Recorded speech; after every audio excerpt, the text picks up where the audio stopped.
Hello, neighbors. I'm Alexis, and I'll be your host for this very first episode of Voices of Union County Citizen Report, a place where neighbors talk and share their views, hashing out the details of what's what in Union County to usher in the return of a government by the people, for the people. There's no way to do that without hearing each other as neighbors, to be sure we're making choices based on true informed consent. This is a nonpartisan platform, seeing not right or left or red or blue, but seeing only neighbors joining neighbors in an effort to create our county in a healthy and harmonious way. Now, I can't promise to be unbiased. I am a strict constitutionalist through and through, but I do have a strong passion for truth and free speech. And I know I'm best served by having friendly discussions with people with different ideas. I'm also always open to discovering where I might be wrong with my thinking, so do feel free to speak up or correct me if I ever have my facts wrong. My only request is that you do so in a neighborly way. On today's broadcast, we've got an interview with a personal hero of mine, Doy Lively, who was instrumental in getting the toxic landfill water, or LEACHATE, removed from the drinking supply. We've also got an update on our upcoming elections, followed by an update on local meetings to attend to become educated on the goings-on of Union County, and a segment called What's Blooming Union County, in which I highlight local plants likely found on your land and the ways that those plants were used historically. So stay tuned for that for sure. First things first, here's a rundown of our upcoming election. We've got a very important election coming up for the general primary and nonpartisan general election, as well as a vote towards the continuation of the 1% sales tax known as ESPLOST, or Education Special Purpose Local Option Sales Tax. Early voting runs through May 20th, and Election Day is Tuesday, May 24th from 7 a.m. to 7 p.m. Now, again, I can't say I'm not biased. Being a constitutionalist, I tend to hang out with the conservatives, so I know what's going on that end of things. So I will not be doing a very good job of representing what's going on the Democrat side of the election, but I do have a sample ballot here for in front of me for both sides of the spectrum. So let's run through it real quick. For the conservative Republican ballot, we are voting for the United States Senate. We've got Gary Black, Josh Clark, Calvin King, Jonathan John McCollum, Lathan Sadler, and Herschel Jr. Walker, all vying for the United States Senate. Now, I do have on the Voices of Union County, I have a couple of those fellows, I believe. I've got them speaking posted up on that YouTube channel, Voices of Union County, so check that out. For governor, we've got Catherine Davis, Brian Kemp, David Perdue, Candace Taylor, and Tom Williams. Now, me personally, I am voting for Candace Taylor. I've been going to all these GOP meetings so that I can meet as many of these people in person as possible. And she just seems like she is the most for the people, by the people, and I just adore her. But don't take my word for it. I thoroughly encourage you to look up all of these people for yourself. We have a fantastic place to do that. We've got the Georgia Public Broadcasting channel. That's gpb.org. So General Public Broadcasting at gpb.org. And you can go there to find these candidates speaking. Look in their eyes. Determine for yourself. I'm reading these names to you so that you know the names. But don't just go vote without knowing who these people are and just going for name recognition, because that has not been serving us very well. Please go do your homework. Okay, continuing. We've got, for Lieutenant Governor, we've got Burt Jones, Mac McGregor, Butch Miller, and Gene Seaver. I hope I said that name right. All vying for the seat of Lieutenant Governor. For Secretary of State, we've got David C. Belle Isle, Jody Heiss, TJ Hudson, and Brad Raffensperger.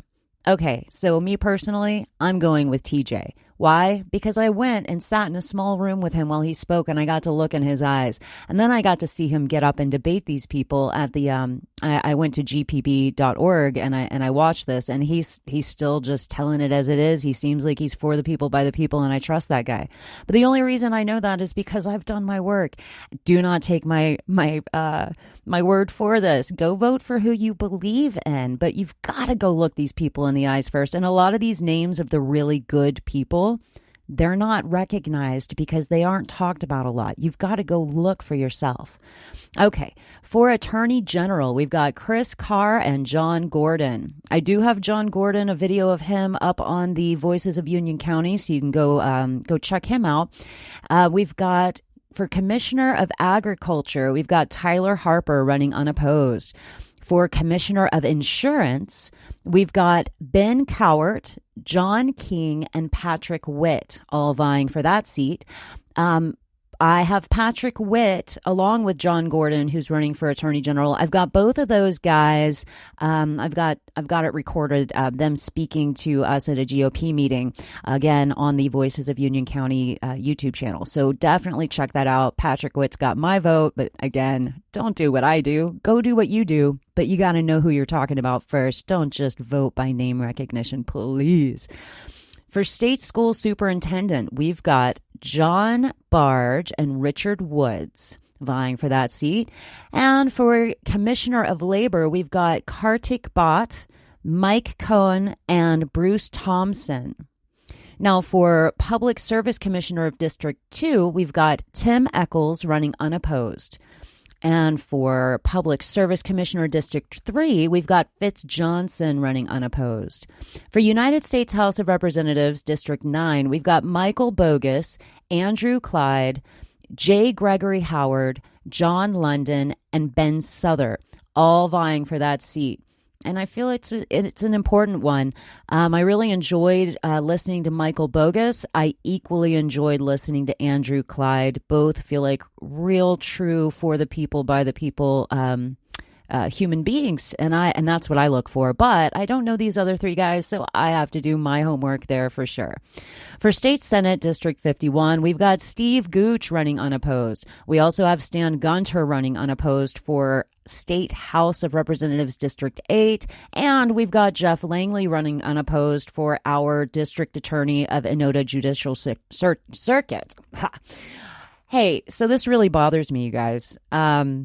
We shouldn't be having these very important seats running unopposed. If you are a person that could fill these roles, please get your act together and run. We need you. We need our citizens to run for these seats. We should not be having people run unopposed, because then there's no choice for the people. So come on, you guys, get it together.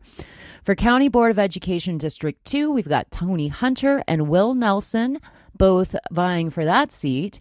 And for County Board of Education District 4, we've got Joseph Goebel and Jason McCarter, both vying for that seat. For County Board of Education District 5, we've got Patrick Witt running unopposed. For the Republican Party questions, we've got the Biden administration has stopped building the border wall, and illegal border crossings have been dramatically increased. Should securing our border be a national priority? Yes or no?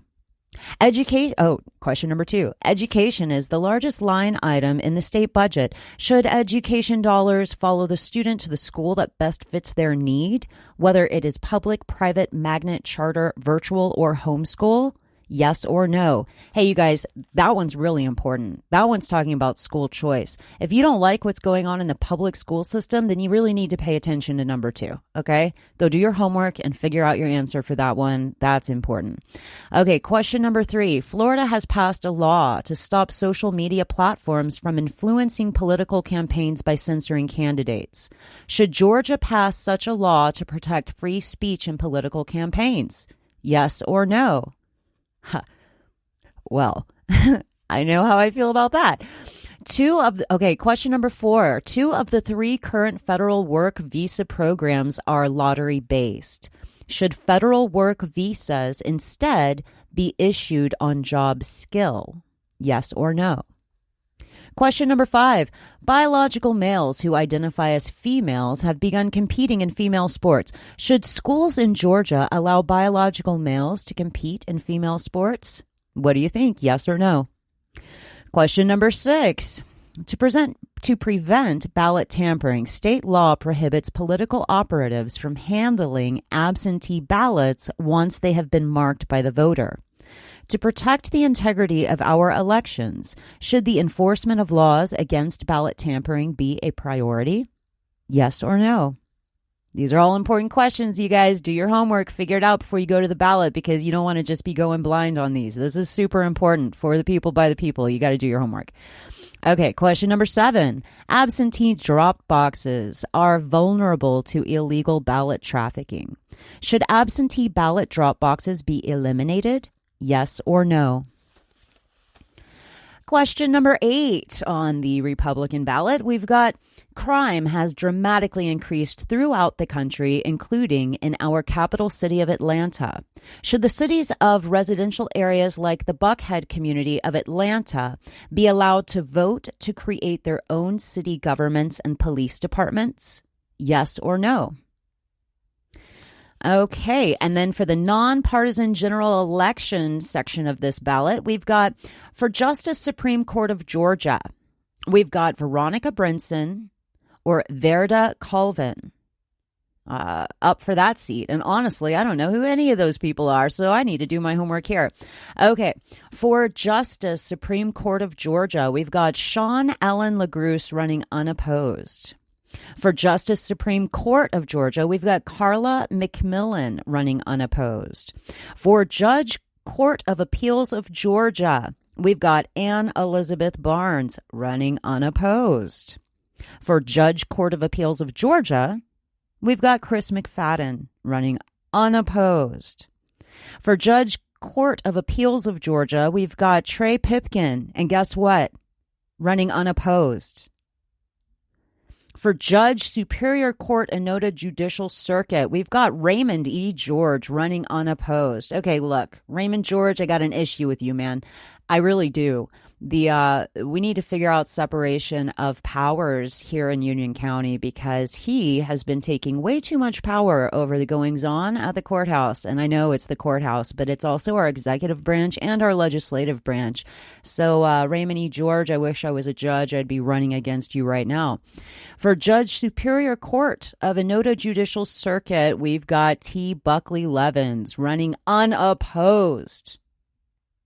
Guys, put your kids in school to go to become lawyers and judges, because this is not right. There is no choice for the people by the people if everybody's running unopposed. I mean, can you understand that? Okay, special election, continuation of ESPLOST. Shall a special 1% sales and use tax for educational purposes be imposed in Union County for a period not to exceed 20 calendar quarters, and for the purpose of raising not more than $42 million of net proceeds by said tax, which shall go to the school district for the purpose of adding to, renovating, repairing, improving, and equipping existing school buildings and facilities, including but not limited to athletic facilities, cafeterias, and parking facilities, acquiring, constructing, and equipping a new elementary school, acquiring textbooks, ebooks, ebook readers, computers, laptops, tablets, peripherals, and any instructional materials or equipment, acquiring school buses and fleet vehicles and maintenance equipment, acquiring miscellaneous new equipment, fixtures, and furnishings, included but not limited to playground equipment, acquiring technology equipment and upgrades, hardware, software, and infrastructure, safety and security equipment, energy-efficient upgrades to include electrical and propane upgrades, land acquisitions for school facility expansions. The maximum amount of the projects to be paid with sales and use tax proceeds will be $42 million. Yes or no? Okay, as I'm reading through this ballot, I realize the nonpartisan general election and the special election are the exact same, so I'm not going to repeat those. But because I care about everyone, and including my Democrats, even though I do not tend to lean with you guys on these matters, I appreciate you, and I'm going to read your section of the ballot. I don't know who these people are very, very well, but here's what we got. For the Democrat ballot, we've got United States Senate, we've got Tamara Johnson Shealy and Raphael Warnock, both vying for that seat. For governor, you've got Stacey Abrams, and that's vying for the governor's seat. For lieutenant governor, you've got Eric E. Allen, Charlie Bailey. I hope I said that right. Maybe it's Bailey, Charlie Bailey. Okay, so Eric E. Allen, Charlie Bailey, Tyrone Brooks Jr., Tony Brown, Kwanzaa Hall, Jason T. Hayes, Derek L. Jackson, R. Malik, and Renita Shannon. I hope I said those names right. For Secretary of State, oh, and by the way, that's a lot of people running for lieutenant governor, so please sidestep the name recognition and actually look these people in the eye and figure out who you want to represent your voice. For Secretary of State, you've got D. Dawkins Hagler, John Eves, Floyd Griffin, B. Nguyen, Michael Owens, all running for Secretary of State on the Democrat ballot. For Attorney General, you've got Jennifer Jen Jordan and Christian Wise Smith vying for that seat. For Commissioner of Agriculture, you've got Winfred Dukes, Nikita Hemingway, and Fred Swan. For Commissioner of Insurance, you've got Raphael Baker, Janice Laws Robinson, and Matthew Wilson. For State School Superintendent, you've got Curry Hitchens, Jaha Howard, James Morrow Jr., and Alicia Thomas Searcy.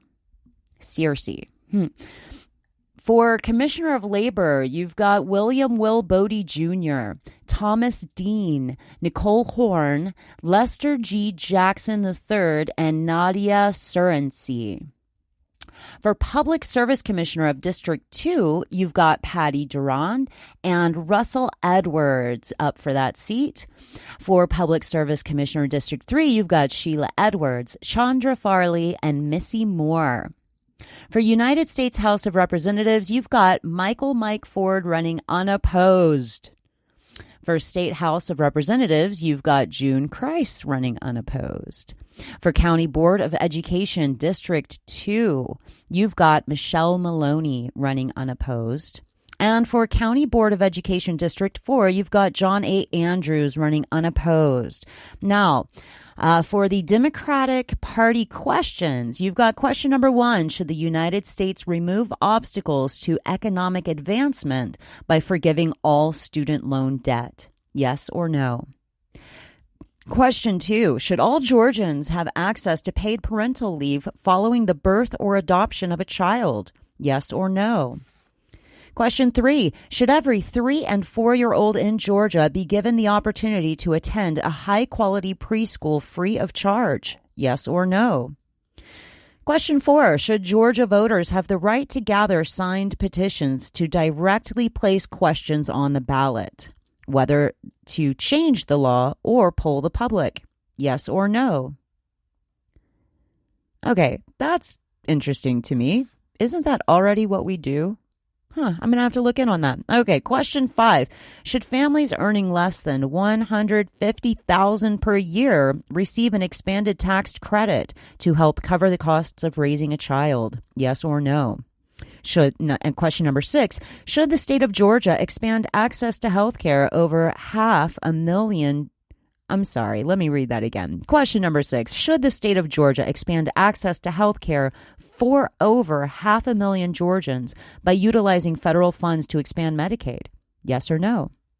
Question number 7, should the state of Georgia expand voter access by increasing early voting opportunities, allow same-day voter registration, removing obstacles by voting by mail, and installing secure ballot drop boxes accessible at all times through Election Day? Yes or no? Question number 8, should marijuana be legalized, taxed, and regulated in the same manner as alcohol for adults 21 years of age or older, with proceeds going towards education, infrastructure, and healthcare programs? Yes or no? And lastly, we've got question number 9. Should the state of Georgia incentivize the development of clean, renewable energy sources to support America's energy independence? Yes or no? And now let's cover a couple of items worth mentioning before we move on to our local meetings. Our local Tea Party patriots are putting forward a petition to get a question put onto our next ballot regarding the creation of a multi-commissioner board here in Union County. We've grown so quickly as a community, and so much has changed in our sweet little county over the last few years that they feel it's just too much for one commissioner to handle on his own. They are proposing a 5-member board of part-time commissioners with one appointed county manager, doing away with 2 6-figure salaries in exchange for a reduction in taxpayer money while giving the people a more accessible representation based on district.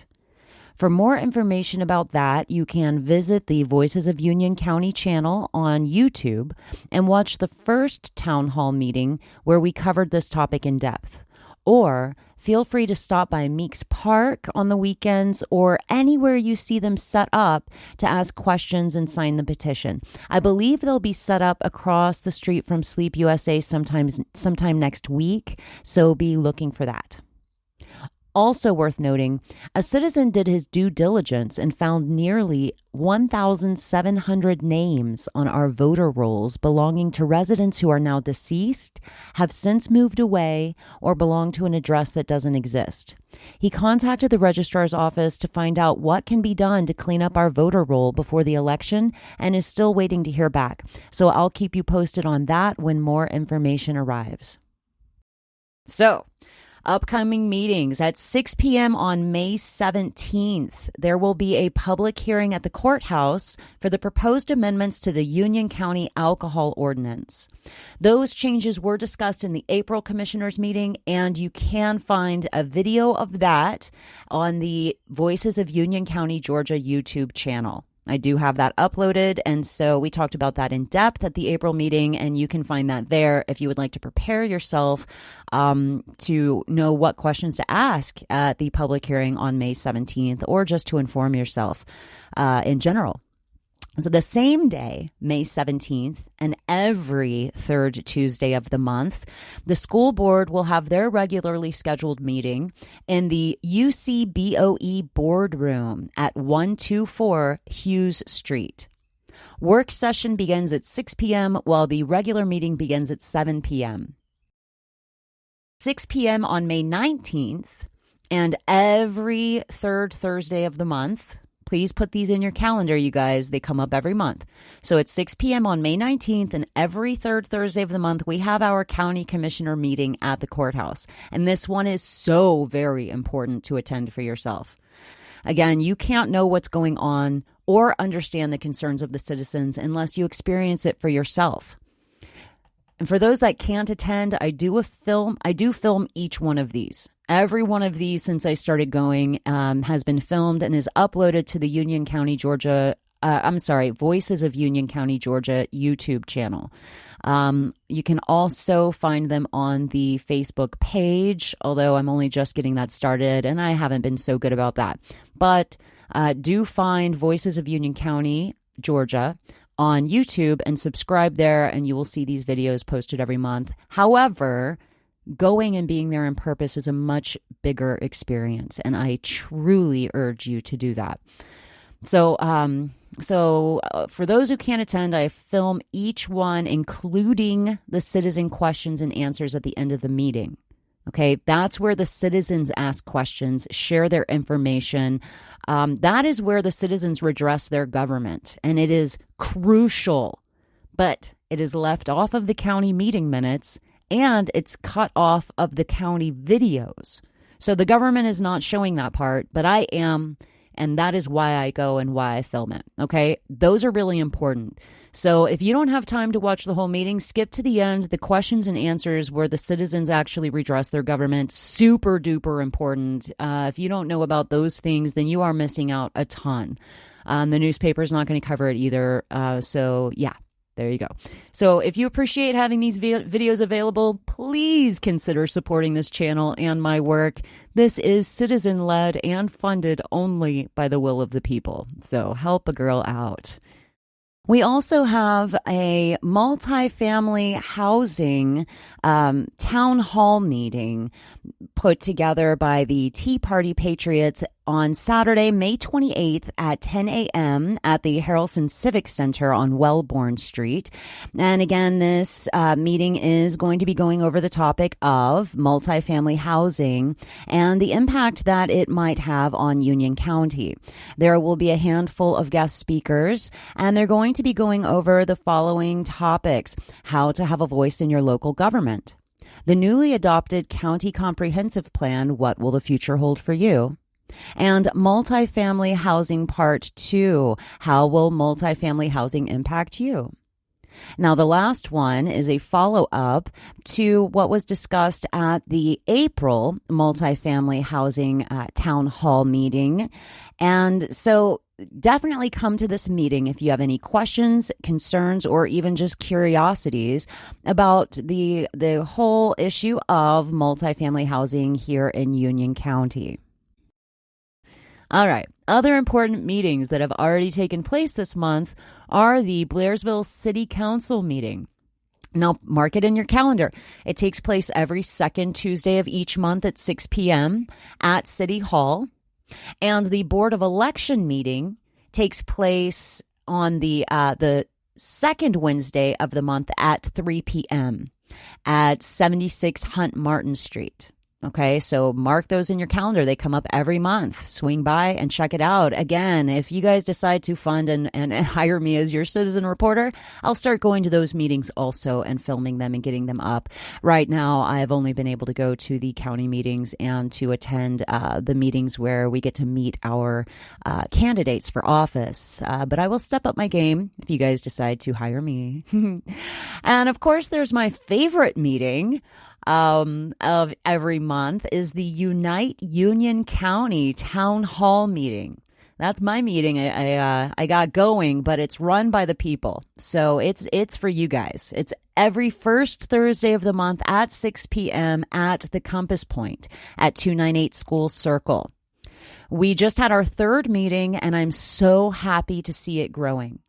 It's a nonpartisan meeting of the people of Union County to be able to speak amongst ourselves, to share concerns, fears, and problem-solving ideas for the sake of sharing important information amongst ourselves, while weeding out false information that might create unnecessary fear, to hear and understand the concerns of our neighbors, and to work together as one united people to stand up and recreate our county as a land run by the people for the people. I moderate this meeting, and again, I am a strict constitutionalist, and I cannot pretend to be unbiased on important matters, but I will protect your right to be heard with compassion. Honestly, I want to hear your voice, and I will be grateful to anyone who disagrees with me sharing their reasons why, so that I can reanalyze my own beliefs. That's how we learn. That's how we grow as people. The only rule is that you are able to do so in a neighborly way, and that you try to have an open mind and heart so that you too can hear and consider the words of your neighbors. We all have a little piece of the puzzle. When we come together and share our information, that's how we learn. That's how we create the bigger picture. And that's how we come together as a people. No more of this right or left divide. It's okay that we have different opinions.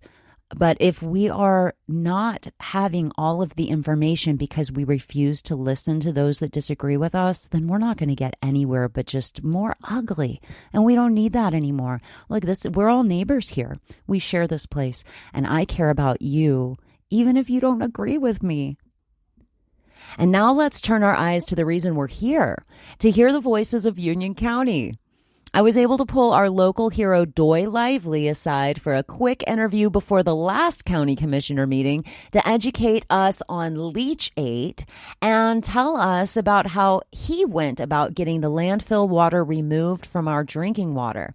Here's that interview now.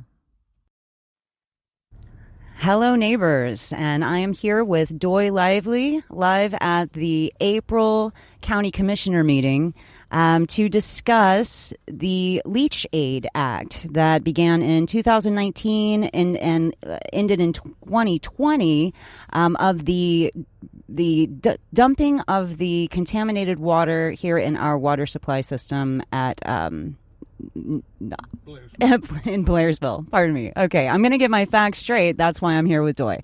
Okay, Doy, so can you tell us what the LEACHATE Act is so that we know what we're talking about? Okay, first you have to understand that leachate is contaminated water, and what was happening in Blairsville was that from a landfill that was outside of our county, the water that is trapped in a landfill was being transported into Blairsville and then going through the Blairsville wastewater treatment plant. The reason that this water exists is back in 2008, the federal government mandated that if you had a wastewater treatment plant, you had to retrofit it with a bladder. In other words, something that would catch the water, and if you built a new landfill, it had to have the same thing. It had to have a bladder. Well, up until that point, Union County had their own landfill, but at that time, in which many counties did, they did away with their landfills because retrofitting with a bladder was very expensive. So subsequently what happened was that water would be trapped in the bladder, and if you can imagine having a lake and in the middle of it having an island, so that's what you have the trash, the garbage, and then all around it you have the water that's being trapped. And so the bladder has a limit to how much it can hold, and so in order to bring it down within the limits, you have to extract it and then take it and have it processed. In the United States, the most common way to do this is to take it to a wastewater treatment plant. Usually these are in cities, and then run it through their processing.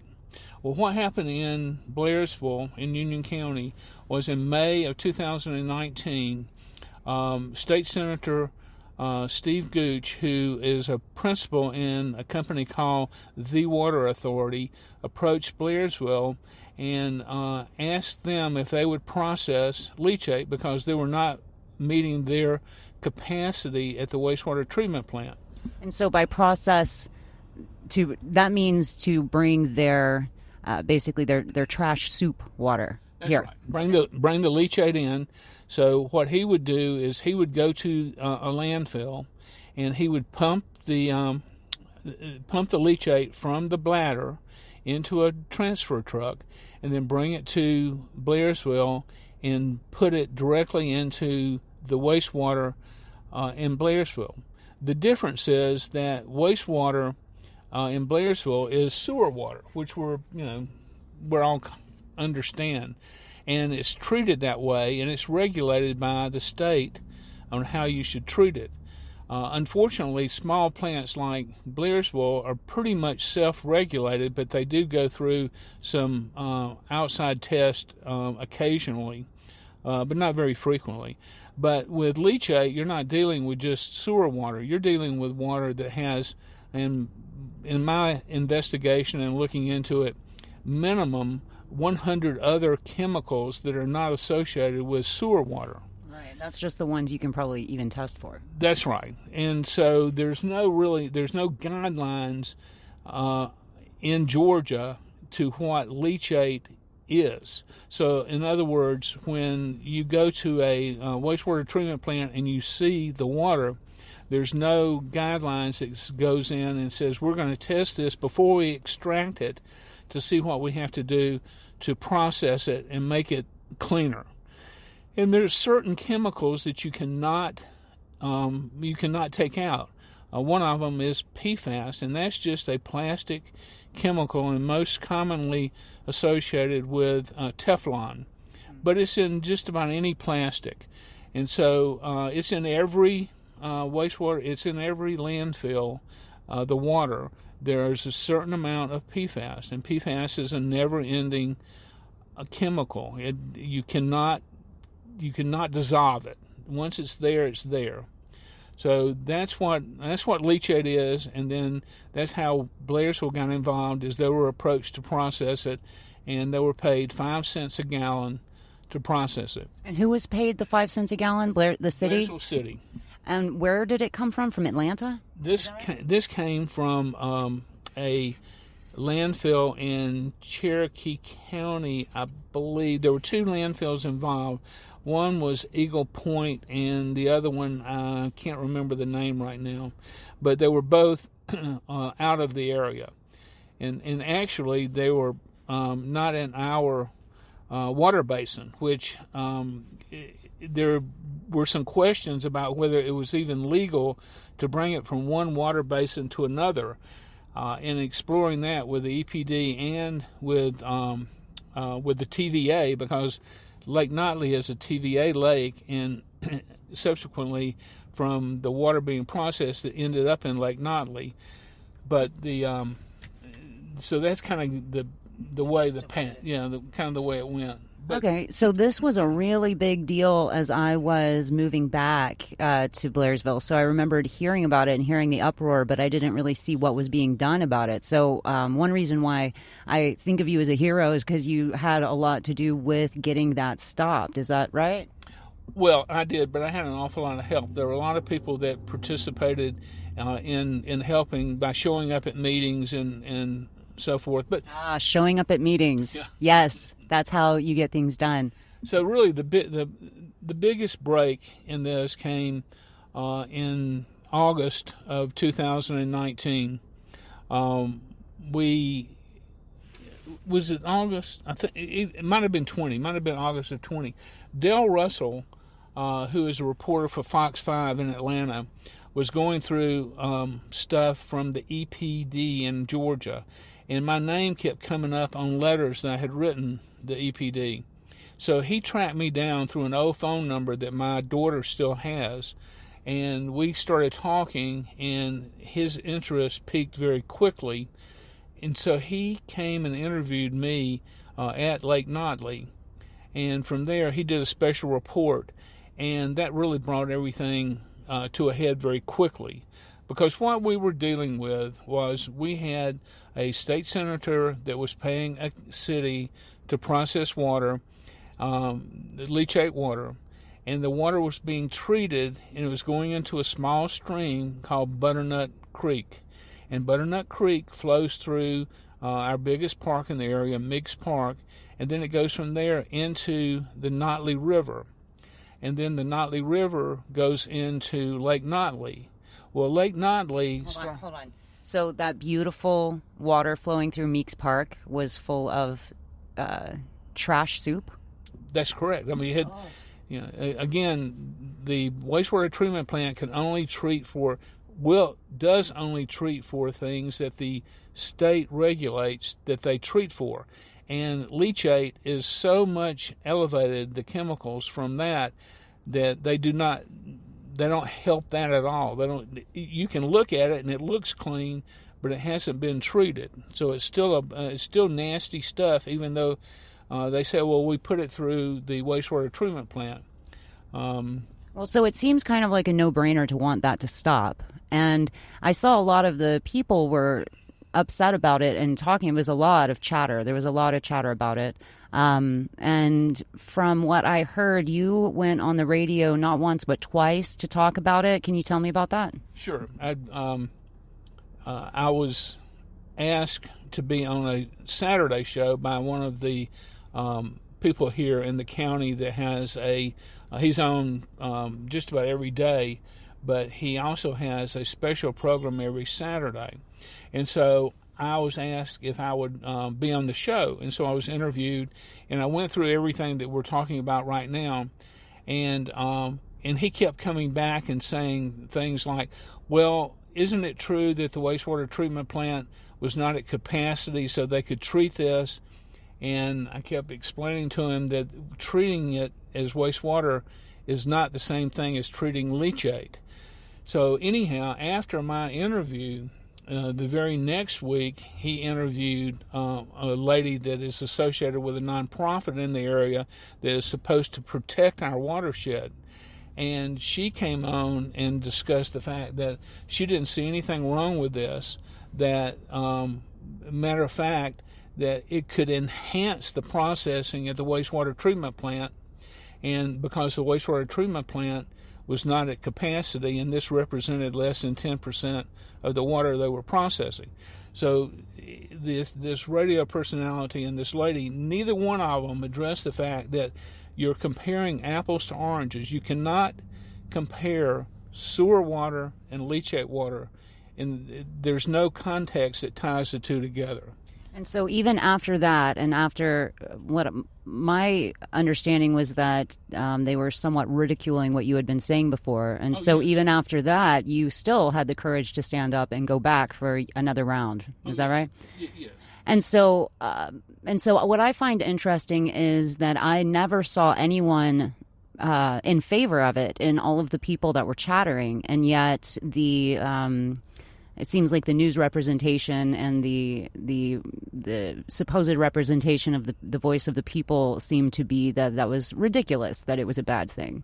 I find that interesting. That's why we're here today. Yeah, well, to summarize is that as my wife and I sat and walked through this, we couldn't believe that there wasn't more public notice to what was going on. So the majority of the public in Blairsville in Union County was sitting here and really didn't know what was taking place at the wastewater treatment plant. So you've got a city that is composed of less than 700 people, and they're deciding that they're going to take leachate water and affect the drinking water of half of the 24,000 people in the county. And the city, thank goodness, the city council finally, when they realized this, they came and had a meeting almost exactly a year after they started. They started taking it in September of 2019, and they stopped in 2020. And during that period of time, they took in between 2.5 million and 3 million gallons of leachate water, and it brought to the county between $150,000 and $200,000. So if you take the population of Blairsville City, 700, and you divide it into 150 or 200,000, you can see each person in the city should have gotten over $600. But to my knowledge, it was I don't know. We don't know where the money went. Interesting. Well, I am, for one, very grateful that you wrote all of those letters and had the courage to get on that radio show twice. I'm so grateful that is over, because I really enjoy the water here. Thank you, Doy. One last comment that we couldn't believe.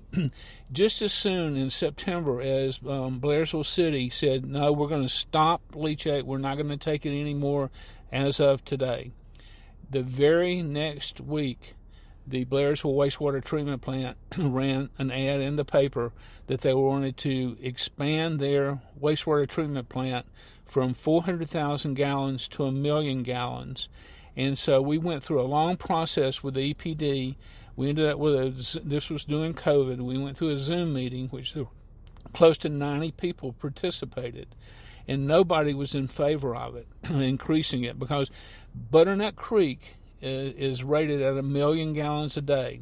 So if Blairsville ever gets to 1 million gallons a day, it's 1 for 1 in that little creek. But the EPD went ahead and approved it, and so we're stuck with it forever. Wow. Well, I'm pretty sure nobody really knows about that. We don't have leachate in it, unless the council changes, but the volume can be increased up to 1 million gallons. Okay. Wow. All right. Well, thank you so much, Doy Lively. I thank you for sitting here with me today. We'll go on into the county meeting and see what's on the agenda for today.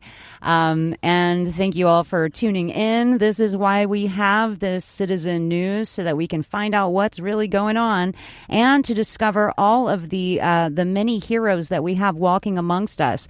If you haven't done so already, get yourself over to a meeting. We've got city council meetings, county meetings, school board meetings, election board meetings, so many meetings. Go to one. Let us know what you think. All right, signing out. Again, it's so very easy to get involved in the shaping of this gorgeous county we call home. Simply attend your local meetings. Get comfortable again with talking with those who might not agree with you, so you can test your own ideas and learn from the information they might have to share. And find the courage to speak up so that your voice can be heard. Of course, the practice of doing this in a neighborly way will make it easier for your voice to be heard by others. And now I'll leave you with a segment that is dear to my heart. What's blooming, Union County? I've got a violet. And we've got these growing all over the place here. Ever since it started to warm up and get sunny outside, violets are a sign of spring here in Union County. And I want you to notice they grow as a short ground covering plant. They grow in clumps. They have purple, blue, white, or yellow flowers. Now, for the sake of discussion with edibility, we're going to focus on the purple, blue, and white violets and avoid the yellow flowers, as there is some debate as to whether or not they are edible. So, being beginners, we're going to just avoid the yellow ones.